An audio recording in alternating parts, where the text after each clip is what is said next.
दोस्तों, आजादी के 75 साल पूरे हो गए हैं। देश की जो जनसंख्या है उसमें 60% जो जनसंख्या है वो युवाओं की है। तो हम देखेंगे कि भारत के युवा जो है वो इंडियन फॉरेन पॉलिसी या भारत की विदेश नीति के बारे में क्या सोचते हैं। उन्हें क्या लगता है कि चाइना को कैसे डील करना है, पाकिस्तान के खिलाफ जो हम रवैया अपना रहे हैं वो सही है या गलत है, या यूएस से हमें कितनी दोस्ती रखनी है, रसिया से जो हम दूर हुए हैं तो उसके क्या फायदे हैं, क्या नुकसान है। तो ये सब हम देखेंगे। ये जो रिसर्च करा गया था ये ऑब्जर्वर रिसर्च फाउंडेशन द्वारा करा गया था, और ये सर्वे जो करा गया था इसमें यूथ से जाकर पूछा गया था कि आप इस बारे में ऐसा क्या सोचते हैं। तो उनसे पूछा गया पहली बार कि आप पाकिस्तान के बारे में क्या सोचते हैं। तो 82% युवाओं को लगता है, 82% लोगों को लगता है कि जो पाकिस्तान है वो हमारे लिए अभी भी थ्रेट है, हमारी सिक्योरिटी के लिए अभी भी थ्रेट है। और जो हम पाकिस्तान से डील कर रहे हैं कि उससे एक्सपोर्ट नहीं रख रहे हैं, उससे ट्रेड रिलेशन नहीं रख रहे हैं, और पाकिस्तान के साथ हम आयरन हैंड से डील कर रहे हैं या काफी टाइटली डील कर रहे हैं, तो ये सही है।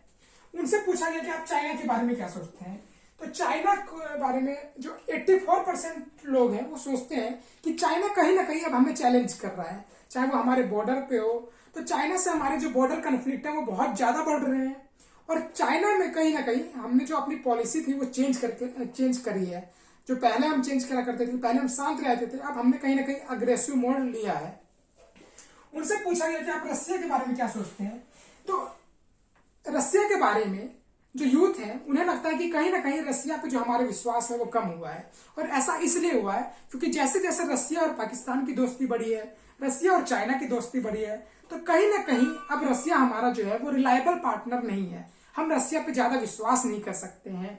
हालांकि बहुत से यूथ को अभी भी लगता है कि कहीं ना कहीं हमने जो है वो गलती करी है यूएसए को चुन के रसिया के बजाय। यूथ से पूछा गया कि आप यूएसए के बारे में क्या सोचते हैं, यूएस के बारे में क्या सोचते हैं।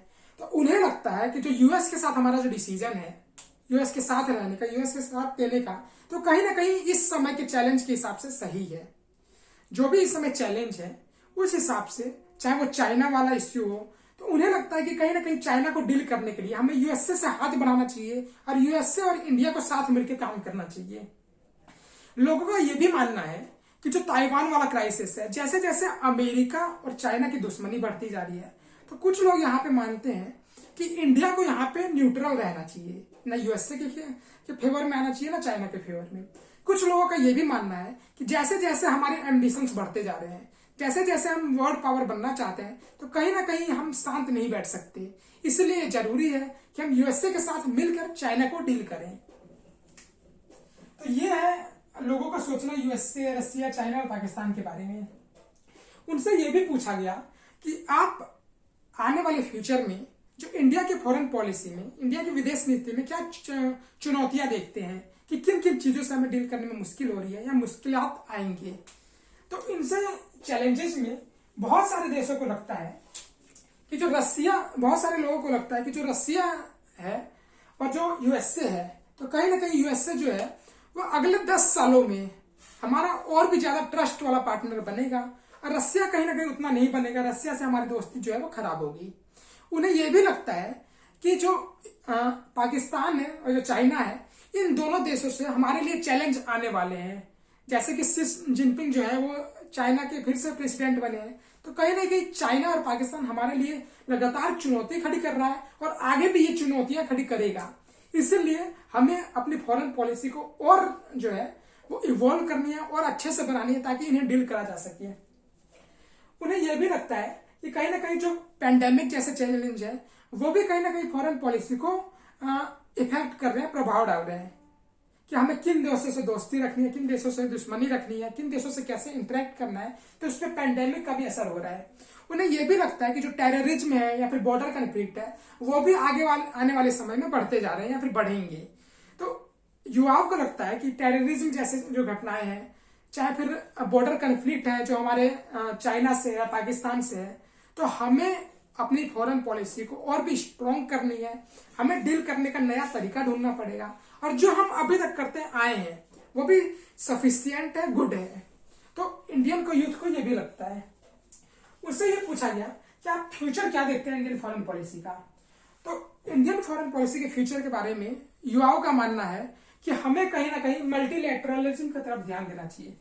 इसका मतलब ये हुआ जो भी मल्टीलेटरल इंस्टीट्यूशंस हैं, यानी वो इंस्टीट्यूशन जो कि 2 से ज्यादा देशों में फैले हुए हैं, 2 से ज्यादा देशों में उनका प्रभाव है, या फिर वो इंस्टीट्यूशन जो कि दुनिया को कंट्रोल करते हैं, रेगुलेट करते हैं, तो कहीं ना कहीं हमें यहाँ पे अपनी बात उठानी चाहिए। चाहे वो यूएन हो गया, WHO हो गया, WTO हो गया, तो हमें इनके साथ और मिल के काम करना चाहिए। उन्हें यह भी लगता है कि यूएस और रशिया के साथ हमें यूएसए के साथ ज्यादा देना चाहिए, क्योंकि यूएसए जो है वो अब हमारा ज्यादा ट्रस्टेबल पार्टनर बना है। और यहां तक चौंकाने वाली बात यह है कि उन्हें रशिया को नंबर 3 पे लगता है, जैसे कि उन्हें लगता है कि यूएसए नंबर 1 पे है, ऑस्ट्रेलिया नंबर 2 पे है और रशिया नंबर 3 पे है रिलायबल पार्टनर में। तो कहीं ना कहीं हमें यूएसए के साथ अपने स्टेक्स और बढ़ाने चाहिए, यूएसए के साथ दोस्ती और बढ़ानी चाहिए। जो दोस्तों ये सब था जो हमारे युवाओं को लगता है कि इंडिया के फॉरेन पॉलिसी के बारे में। जो इंडिया की फॉरेन पॉलिसी है उसमें किसी भी देश की फॉरेन पॉलिसी में वहां के लोगों के आवाज को हम इग्नोर नहीं कर सकते। कहीं ना कहीं जब भी फॉरेन पॉलिसी बनाई जाती है तो उन लोगों का योगदान भी बहुत अहम होता है जिसे इग्नोर नहीं करा जा सकता, जो कि डेवलप्ड कंट्रीज है, यूएसए हो गया, फ्रांस हो गया।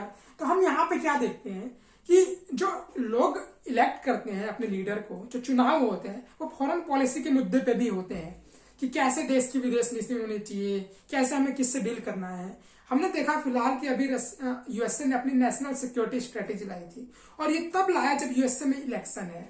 क्यों? क्योंकि लोगों को जानना है कि आप चाइना को कैसे डील कर रहे हैं, आप रशिया को कैसे डील कर रहे हैं, आप कैसे जो हमारी वर्ल्ड पावर है उसे बचाए रखेंगे। तो कहीं ना कहीं लोग इंटरेस्ट लेते हैं।